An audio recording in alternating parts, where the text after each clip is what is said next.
Always wanted to make a 20th notebook for yourself, but you don't know where to start from?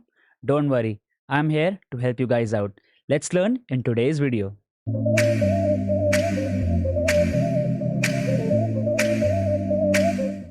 Hello everybody, welcome back to my channel. I am Dr. Sarthak Kaushik, and here's a video for you guys on a topic that was requested a lot on my Instagram account, and that was on how you should be making a 20th notebook for yourself, because there's a lot of hype around the 20th notebook.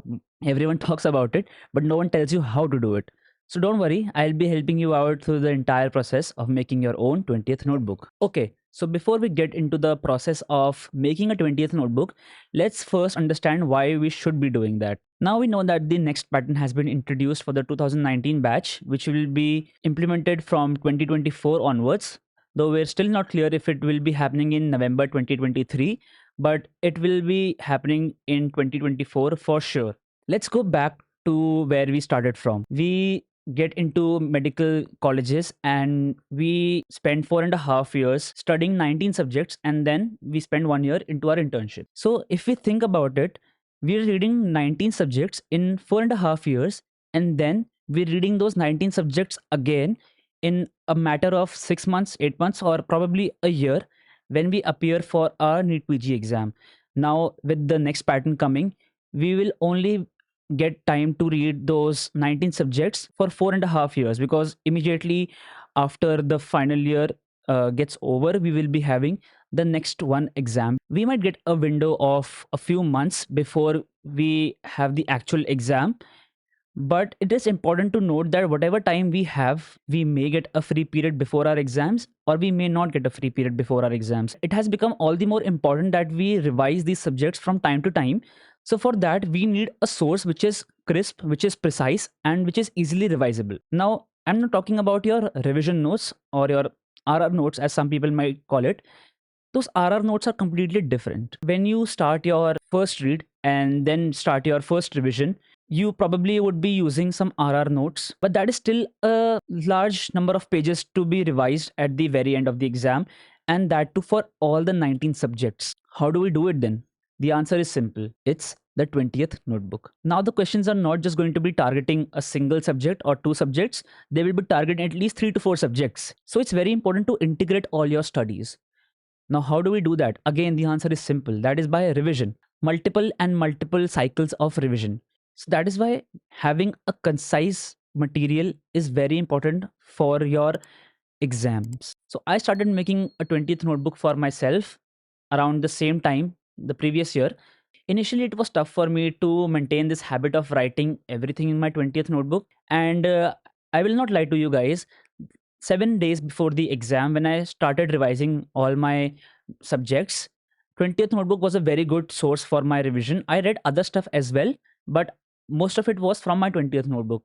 And just a day before the exam, you will be having a lot of things to revise. You would want to finish the entire syllabus in just one day, but that is not possible, right? We all know that. So the only thing that is possible to revise on the day before the exam is the 20th notebook.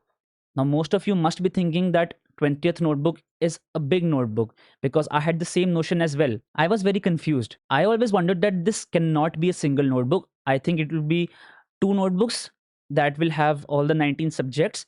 It's just called a 20th notebook, but I never understood the concept of a single notebook. But guess what happened? When I started making my 20th notebook, this is what the output was. And this is my 20th notebook. This small notebook, which is not even completely full. See, it's blank. And I'm telling you this because it's not something that has to be so huge. It is something that has to be concise and precise. Okay, so let's get into the process of making a 20th notebook. So first of all, you guys need to decide whether you will be making your 20th notebook on a digital platform or on a standard diary or a notebook. I made all my notes on my iPad, but still I chose to write my 20th notebook in the analog form in the standard diary. And I would highly recommend all of you to do the same thing, because we all know that when you write stuff on your own, the retention is much better, and that is what you want. Even if you think that the process can be easier by using an iPad, feel free to do that, but be sure that you revise it enough number of times so that the retention is similar to a notebook like this. So when it comes to writing stuff in your 20th notebook, we need to cover three major areas. And those three major areas being high yield topics, previous year questions, and volatile stuff. These can be overlapping or these may not be overlapping. It's totally up to you. But anything that's volatile for you and you think is important can definitely go in your 20th notebook. But PYQs and high yield topics are a must to be going into your 20th notebook. Let me give you an example of what exactly should be going in your 20th notebook and how it should be going in there. For example, I was always weak in the cardiology chapter in pediatrics. I had trouble understanding it, and frankly speaking, I could never recall कि कौन सा x ray finding किस disease में दिखता है, कौन सा cyanotic है, कौन सा ए साइनोटिक है. बहुत कंफ्यूजिंग सा लगता था मुझे. So what I did was I simply wrote it in my 20th notebook. So I started it from the point where I first write if it's an acyanotic heart disease or it's a cyanotic heart disease. Then I go on to write the individual heart diseases. For example, I write VSD, ASD, and patent ductus arteriosus, and I wrote everything basically. But let's see what I wrote in VSD. I simply drew a small diagram in there for me to understand. I wrote the four types in there on the top because it was a question and I had not written it previously. Then I wrote the X-ray finding, which was pretty simple, clinical features. And then in the complications, I also wrote a previous year question and I put a Q next to it. Similarly, I wrote all of the heart diseases in a matter of 5 to 6 pages and my chapter was complete. And what this did was that when I wrote this into my 20th notebook, so whenever I revised this chapter from pediatrics, I never opened my main notes again, or not even my rapid revision notes. I simply opened my 20th notebook and started reading it from there because in my head and in my notebook, it was complete in itself. It had all the important points that were asked in the exam, it had all the confusing points. I had tried to make them clear in the notebook, and it had all the previous year questions. What else do I need? So in itself, the source was complete. Now let's talk about other stuff, that is previous year questions. I did not write all of the previous year questions in my 20th notebook. Obviously, I didn't write the questions in it. I obviously just went out and wrote the short version of the answer or the explanation. And this is how I went about it. I first wrote the heading as medicine PYQs and I started writing all the questions which I had no idea about and other questions which were different from the standard questions that were asked. And that is how I was able to write all of my medicine previous year questions in 5 to 6 pages yet again. And what that did was it created a bank of such different questions for me in my notebook. Now, most of you would ask me or message me that is it similar to BTR? Now, let me just tell you one important thing. So, I attended Zainab ma'am's BTR before INICT exam, and she literally told the entire auditorium that the 20th notebook is even more superior than her own BTR notes. कि जो 20th notebook तुम बना रहे हो, तुम्हारा जो खुद का source है, that is even more important than her own notes. I wouldn't disregard those notes as unimportant or unworthy. I think those are a very good source of revision, and ma'am has made it so easy for all of us out there. But even she believes that the 20th notebook is superior because जो तुम्हें लगता है कि तुम्हारे अंदर कमी है, जो तुम्हारे लिए volatile है, तुम उसको खुद की हैंडराइटिंग से लिख रहे हो. It's okay if you aren't able to add images, but still she recommends using a 20th notebook. तो आई थिंक ये डिबेट तो क्लियर है कि 20th notebook बनाना ज़रूरी है. Another thing I would highly recommend you guys to do is that a lot of us are worried about the continuity of the 20th notebook, the order of the 20th notebook. But let me tell you, ये चीज़ें नहीं exist करती यार. Ultimately जब तुम revise कर रहे हो, तुम्हें सब कुछ रिवाइज करना है. You have to revise all 19 subjects. How does it matter if you're continuous or not? अब जो मैंने नोट्स बनाए थे उसके अंदर एक पेज पे पैथो लिखी हुई है, उसके अगले पेज पे मैंने डर्मा लिखी हुई है, उसके अगले पेज पे मैंने बायोकेम लिखी हुई है. It's not necessary that you are reading a single subject for 3 4 days all at once and then writing उसके notes in your 20th notebook. ज़रूरी नहीं है. ऐसा होता था जब मैं एक स्ट्रेच के अंदर एक सब्जेक्ट बहुत टाइम तक पढ़ता था, तब मैं ऑब्वियसली इसके 20th नोटबुक के अंदर कंटिन्यूसली लिखता था. But there were times when I use to read 2 subjects at once. So अगर सुबह कुछ पढ़ा, इंपॉर्टेंट लगा, लिख दिया 20th नोटबुक में. शाम को दूसरा सब्जेक्ट पढ़ा, वो भी इंपॉर्टेंट लगा, उसको भी लिख दिया. क्या होने वाला है? तुम्हें ये बेचनी थोड़ी ना है बुक, तुम्हें खुद के लिए पढ़नी है.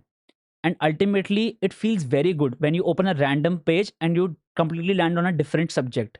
That way you can easily stimulate your mind to learn more and more and jump from subject to subject, from topic to topic, क्योंकि एग्जाम में हर क्वेश्चन पे तुम्हें यही करना है। तो जब उसकी प्रैक्टिस होएगी तो वो और नेचुरल लगेगा, वो और ईजी लगेगा। अब आखिरी चीज़ पे आ जाते हैं, which is on how to revise your 20th notebook. Let me tell you, if you start planning on revising your 20th notebook, if you think you can dedicate half an hour every day before you go to sleep or in between your schedule, that will probably not happen. For example, तुमने सोचा है कि मैं orthopaedics पढ़ रहा हूँ, मैं 9 बजे तक ऑर्थोपेडिक्स पढ़ूंगा, 9 से 10 अपना डिनर ब्रेक लूंगा और 10 बजे आके थोड़े एमसीक्यूज कर लूंगा और 20th नोटबुक पढ़ के गुड नाइट। और होगा क्या, जब तुम उसको पढ़ रहे होगे तुम्हारा जो टॉपिक है वो प्रॉबेबली 9-9:30 तक खिंच जाएगा, या फिर तुम बीच में उसको छोड़ के उठ जाओगे कि पहले डिनर कराते हैं, बाद में उस टॉपिक को कंप्लीट कर लेंगे। But when you come back from your dinner after 1.5 hours, what you'll notice that you'll only be able to complete the part that you left off, and even if you completed it, तुम वापस आ रहे हो तो फिर तुम थक जाओगे, तुम्हारा वो करने का मन नहीं करेगा, and you will procrastinate it again and again.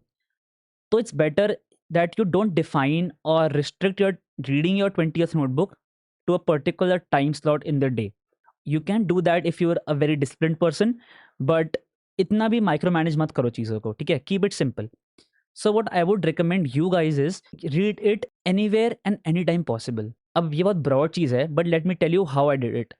I used to read my 20th notebook while I was traveling to the hospital from my home. I used to read it in the metro or sometimes read it in the auto as well. So it is something that you can do as well. If you have certain time between your duties, you can do that. अगर duty के अंदर तुम्हें break मिल गया है थोड़ा सा, तो तुम ऑब्वियसली ऐसा तो है नहीं कि ब्रेक के अंदर पढ़ोगे सब कुछ करोगे, ये बहुत आइडियल चीज़ें होती हैं। But if it's handy, if it's a notebook like this, you can open a random page, read one page and be done with it. ज़रूरी नहीं है कि रोज़ पढ़नी है, ज़रूरी नहीं है कि हर घंटे पढ़नी है, ज़रूरी नहीं है कि हर रोज़ लिखनी भी है, but just start with it, don't procrastinate. जब तक स्टार्ट नहीं करोगे तब तक पता नहीं चलेगा। सो यार, it's time to get up, buy a small diary for yourself, write 20th notebook as the title of it, or छोटी copy if you want, and start with it right now. It's never too late to start making a 20th notebook. तुम अपनी first read कर रहे हो, first revision कर रहे हो, second revision, x number of revision कर रहे हो ना, फ़र्क नहीं पड़ता। As long as you have a 20th notebook for yourself, it's always going to help you. ऐसा तो नहीं है ना कि तुम्हारा एग्जाम है 1 महीने के अंदर, अगर 1 महीने बचा एग्जाम के अंदर तब स्टार्ट कर रहे हो तब तो मुश्किल है, बट उससे पहले तुम स्टार्ट कर सकते हो। It's never too late to start making a revision source for yourself. थोड़ा टाइम लगेगा, थोड़ी मेहनत लगेगी, बट तुम जब स्टार्ट करोगे ना तो वो प्रोसेस फ्यूचर के अंदर ईजी होएगा। So invest your hard work, invest your time right now so that you can reap the benefits in the future just before the exam. And believe me, it will help you. Don't forget to like this video and subscribe to this channel. And don't forget to leave a comment in the comment section below. And do tell me about your experience regarding a 20th notebook. What were the difficulties you faced? And do tell me if I could answer those questions for you. Until next time.